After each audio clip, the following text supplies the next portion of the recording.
they will think of you highly if your child is studying in medicine field, especially in nursing. Instead of them to give you the accurate description of where they are, they will just tell you, "Oh, I am on my way. I'm going there now. I'm coming." Sometimes this is what I hated the most. You have to explain, like if you're single, you have to explain why are you still single. They will ask you that, like, when are you going to have your boyfriend or girlfriend, something like that. Fun fact, Filipino time, it was originally, it originally means being earlier. You are asking me to, in fact, put it on my head. Put that water on my head. So you be like,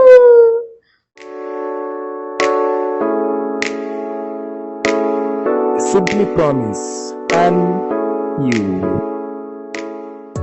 Hey everyone, you're welcome to Simply Promise and You. And if you're new to this channel, please ensure you like, share, drop your opinions under the comment section, and please subscribe. I remain your humble host, I'm Promise, and this is. And I'm your usual co-host, I'm Mariam.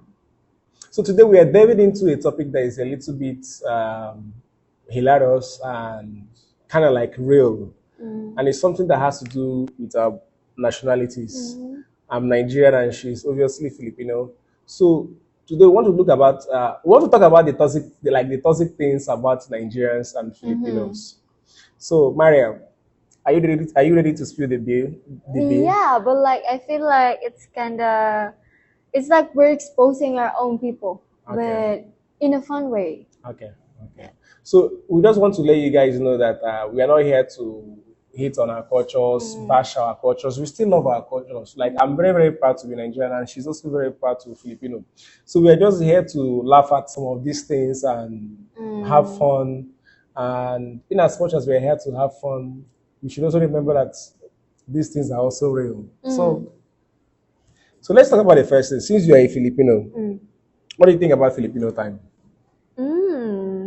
Actually, I've been waiting for a foreigner to ask me about this because I've also heard foreigners being like a foreign too with this type of culture that we have. But I feel like, fun fact, Filipino time, it was originally, it originally means being earlier than the set time. So it's being early. But then I don't know what happened. It's like a shift of something in our culture that Filipino time became being late. Okay. So for example, you're going to invite me for like a dinner or something, and you will say like maybe 7 p.m. is good for you, for us. But for me as a Filipino, if I practice this thing, I will go there by like 8 p.m. So I think it can be toxic.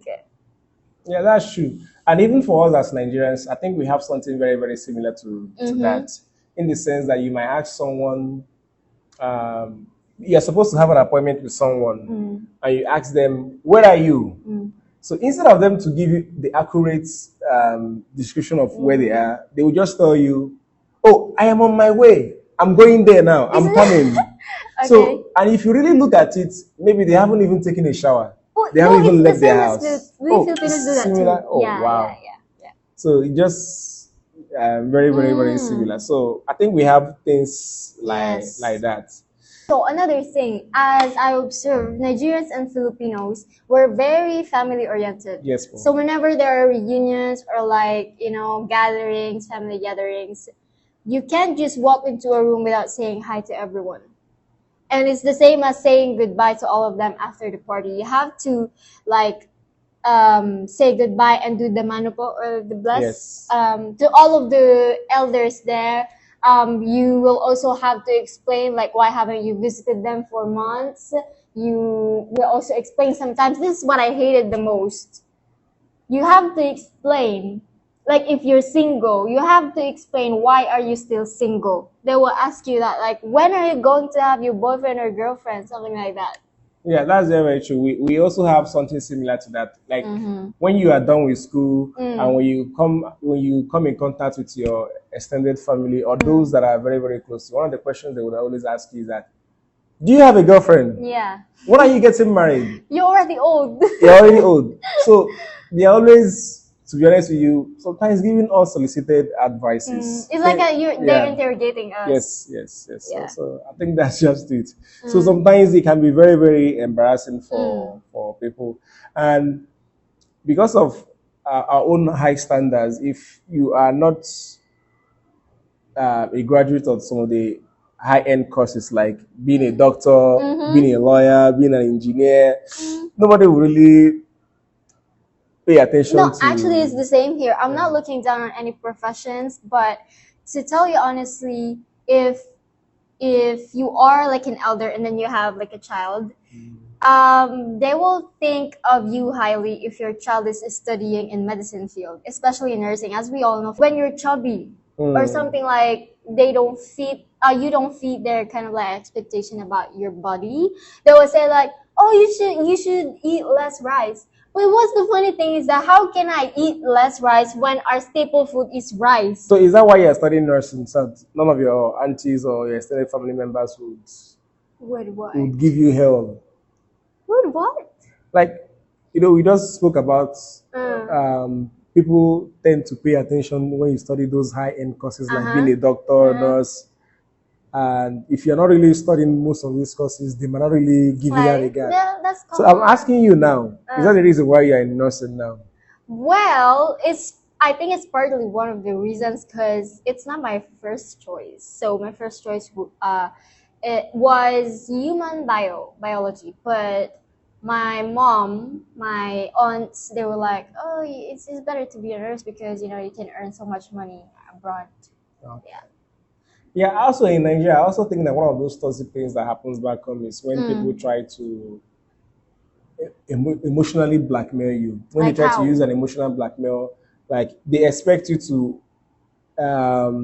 be around them 24/7 or do their bidding 24/7. Well, I'm not Nigerian, but I think I'm like that too. Really? So for most parents back home, when you don't necessarily do what they require you to do, maybe you don't study a course they wish you would study, or you don't marry someone they want. They'll be like, if you don't do this, I will disown you. In fact, you are no longer my child. You are no longer my child.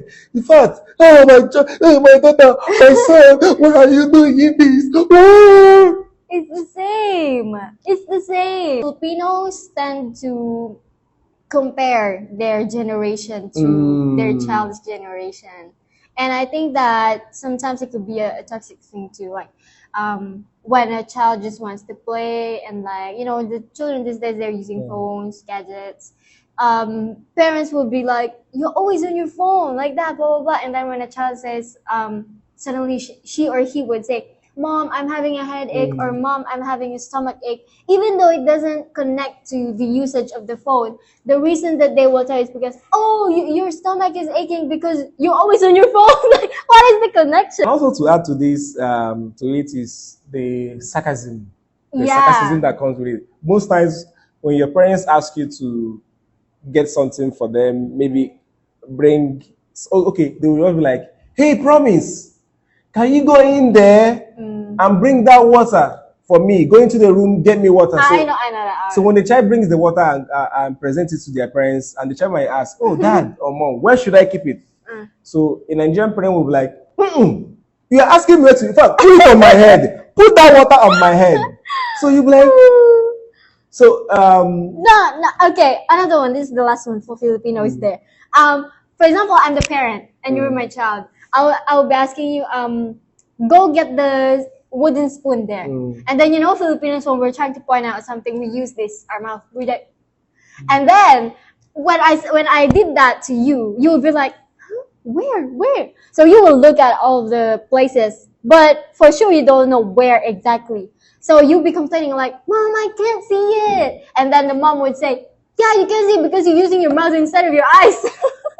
I think we have to be more understanding of our cultures. Yeah. We can laugh at these things, but I think we need to appreciate the love and community that comes from these things, and understand that each culture has something very, very unique about them. So behind the lateness, the unsolicited advice, and emotional blackmail, there's still this deep sense of community amongst us in our cultures, like the Yeah. Nigerian culture and the Filipino culture. Yeah. And I think that Filipinos and Nigerians can be a very good mix of like friendships. So for those Filipinos there, I know you can make good friends with Nigerians, and it's the other way around. Yeah. So I guess that's it. And guys, if you have any comments or like thoughts about our perceptions when it comes to this, if you're a Nigerian or Filipino, please share your own experiences. Yes. Comment down below, and of course, like this video and share it to your family or friends. From now till then, see you some other time. Ingat.